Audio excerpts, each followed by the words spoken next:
हिंदी में यूपीएससी की तैयारी से संबंधित प्रोग्राम्स को देखने के लिए सब्सक्राइब करें स्टडी IQIAS हिंदी।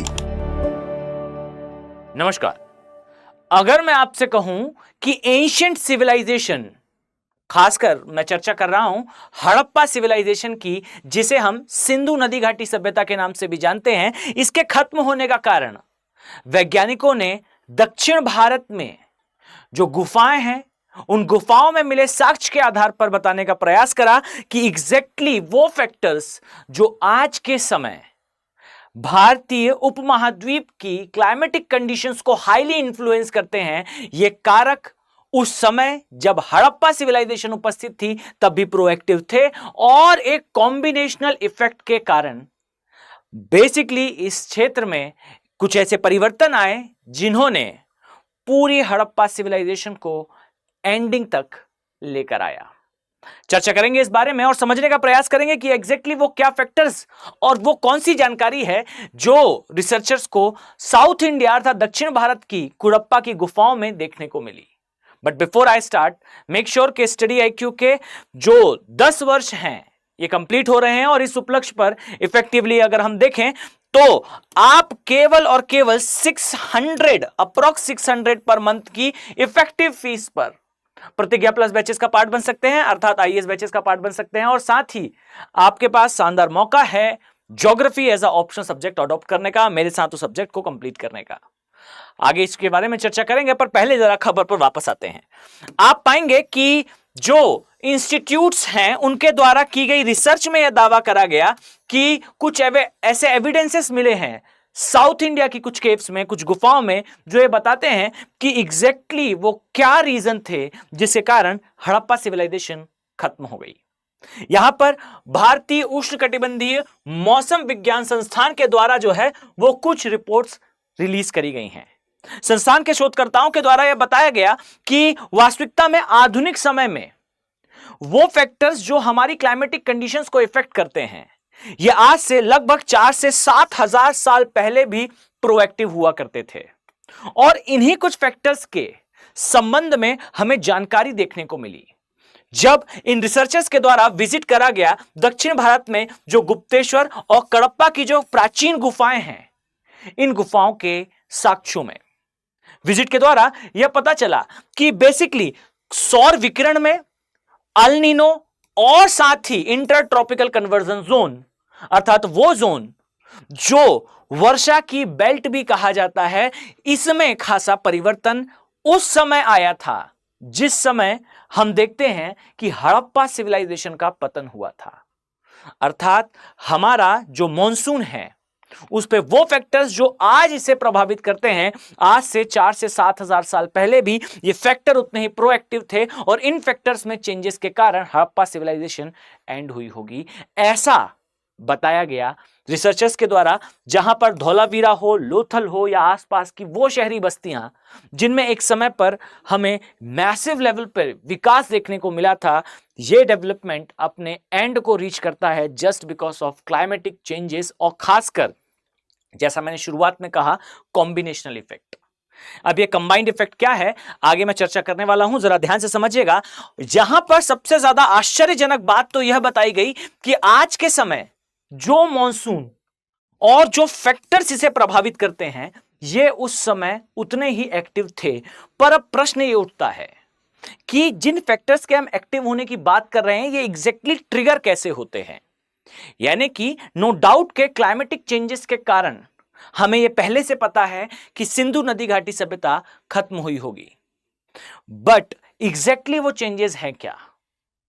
बार बार मुझे भूगोल में कही जाने वाली एक लाइन याद आ रही है इस खबर को देखकर। वो लाइन कही जाती है, present is key to the past. एक बहुत फेमस ज्योग्राफर थे, जेम्स हटन उनका नाम था, उनके द्वारा ये लाइन कही गई थी कि present is key to understand the past. और इसे ही हम ऑप्शन में पढ़ते समय कहते हैं कि present is key to the past as well as to understand the future. वर्तमान भूतकाल की कुंजी है और यही कुंजी आपको भविष्य के बारे में जानकारी भी देती है। कुछ इसी प्रकार से उसकी कथन को यह सिद्ध करता हुआ प्रमाण है। जहां अध्ययन में यह बताया गया है कि एग्जैक्टली जो ITCZ है अर्थात इंटर ट्रॉपिकल कन्वर्जन जोन है, यह एक ऐसी बेल्ट हुआ करती है जिस बेल्ट पर आपको साल भर वर्षा देखने को मिलती है। बट एक बात याद रखिए कि यह बेल्ट स्थिर नहीं रहती, यह बेल्ट मूव करती है। यह साउथ और नॉर्थ अर्थात पृथ्वी के उत्तरी और दक्षिणी गोलार्ध में इसकी शिफ्टिंग कंटिन्यू जारी रहती है। और इसी के कारण भारतीय उपमहाद्वीप हो या ऑस्ट्रेलिया हो या अफ्रीका, इन क्षेत्रों में हमें वर्षा देखने को मिलती है जिसे हम मौसमी वर्षा या मॉनसून कहते हैं। अब जरा समझिएगा, यहां रिसर्चर्स ने यह कहा कि जो ITCZ की बेल्ट है, जिस समय पर जो एंशिएंट सिविलाइजेशन है ये एंड हुई, उस समय पर यह बेल्ट अपने आप को दक्षिण की ओर ज्यादा शिफ्ट कर चुकी थी। अर्थात नो डाउट कि अभी भी कथन और निष्कर्ष कुछ समान ही दिखाई देते हैं। ये क्लाइमेटिक कंडीशन में चेंजेस के कारण हड़प्पा सिविलाइजेशन एंड हुई होगी, लेकिन यहां पर वो क्लाइमेटिक चेंजेस कैसे थे उसे और भी ज्यादा क्लियर करती हुई रिसर्च दिखाई देती है, जहां यह दावा करा गया कि जो ITCZ की बेल्ट है, यह ITCZ की बेल्ट बेसिकली साउथ अर्थात दक्षिणी गोलार्ध की ओर अधिक विस्थापित हुई होगी। यह पहला एक कारक जो समझ में आ रहा है। सेकंड, यह भी बताया गया कि जो इंडियन ओशन डाइपोल है अर्थात भारतीय हिंद महासागर का द्विध्रुव है, सेम ड्यूरेशन में जब ITCZ दक्षिणी गोलार्ध में अपने आप को ज्यादा शिफ्ट कर चुकी थी, अर्थात वो बेल्ट जो वर्षा कराती है वो दक्षिण की ओर ज्यादा जा चुकी थी। यहां दक्षिण से आशय मेरा दक्षिणी गोलार्ध है, दक्षिण भारत से कंफ्यूज ना हो। उसी समय नकारात्मक हिंद महासागर का द्विध्रुव बना होगा, इसके भी साक्ष्य हमें गुफाओं में देखने को मिले। और ये जो नकारात्मक हिंद महासागर का द्विध्रुव है, याद रखिए कि ये द्विध्रुव बेसिकली हमारा जो मॉनसून का पैटर्न है उससे चेंज करता है। अगर मैं आपको समझाने का थोड़ा प्रयास करूं तो इस तरीके से आपको दिखाई देगा कि ये अगर हमारा जो साउथ ईस्ट एशिया है और ITCZ की इसके सापेक्ष जो स्थिति है, अगर ये दक्षिण की ओर है अर्थात ये अपने आप को ज्यादा नीचे की तरफ शिफ्ट कर चुकी है, साथ ही जो हमारा हिंद महासागर का द्विध्रुव है यह भी नकारात्मक हो, अर्थात इस ओर और इस ओर हिंद महासागर के जो जल हैं उसका तापमान बेसिकली चेंज हो जाए और ये सिमिलर ना रहे नॉर्मल कंडीशन के, तब के समय आप पाएंगे कि हमारा जो मॉनसून है, हमारी जो पवनें हैं, ये इफेक्ट हो जाती हैं भारत में प्रवेश करने से। अब अगर आप इमेजिन कर पा रहे हो तो यहां कहीं पर इंडस वैली सिविलाइजेशन या सिंधु नदी घाटी सभ्यता है, एक तो ये ITCZ का शिफ्ट होना, एंड सेकेंड हिंद महासागर में जो नकारात्मक द्विध्रुव है अर्थात एक भाग का ज्यादा ठंडा और एक भाग का अधिक गर्म हो जाना। अर्थात इस क्षेत्र में जहां हाई प्रेशर बनना था, जिस हाई प्रेशर से लो प्रेशर की ओर जो है वो हवाएं जानी थी, उसका इफेक्ट हो जाना। अब इस कंडीशन के कारण आप पाएंगे कि हमारे क्षेत्र में वर्षा कम हुई होगी। लेकिन क्या यह कारण पर्याप्त है? क्या केवल हिंद महासागर के अंदर नकारात्मक द्विध्रुव का बन जाना और ITCZ का दक्षिण की ओर शिफ्ट कर जाना, क्या यह पर्याप्त थे? तो डियर आंसर इज नो। इसके अलावा रिसर्च में यह भी बताया गया है कि वास्तविकता में इस समय पर जो अल नीनो की कंडीशन है, जैसे बीते वर्षों में हमें ट्रिपल डिप दिखाई दिया था अल नीनो ला नीना का, कुछ ऐसा ही डिप आया होगा अल नीनो की कंडीशन का, जो भारत में सूखे को और भयंकर सूखे को जन्म देती है। अर्थात हमारी जो एंशिएंट सिविलाइजेशन है, नो डाउट कि ये क्लाइमेटिक चेंजेस के कारण खत्म हुई थी, पर no doubt now we are clear that ये कहीं ना कहीं ITCZ के दक्षिणी गोलार्ध में ज्यादा शिफ्ट होने, अल नीनो की कंडीशन और नकारात्मक हिंद महासागर के द्विध्रुव के साथ लिंक्ड दिखाई देती है। साथ ही यह भी कहा गया कि सौर विकिरण भी उस समय प्रभावी हुआ होगा। अब इस कथन पर चर्चा और इस कथन पर बेसिकली डिस्कशन अभी बाकी है कि कैसे सौर विकिरण प्रभावित हुआ होगा, लेकिन एक बात स्पष्ट है कि ये जो तीन कंबाइंड इफेक्ट थे, इन्होंने अपना कंट्रीब्यूशन, मेजर कंट्रीब्यूशन दिया होगा बेसिकली इन सिविलाइजेशंस के एंडिंग में। आई होप आपके लिए ये इंफॉर्मेशन इंपॉर्टेंट रही होगी।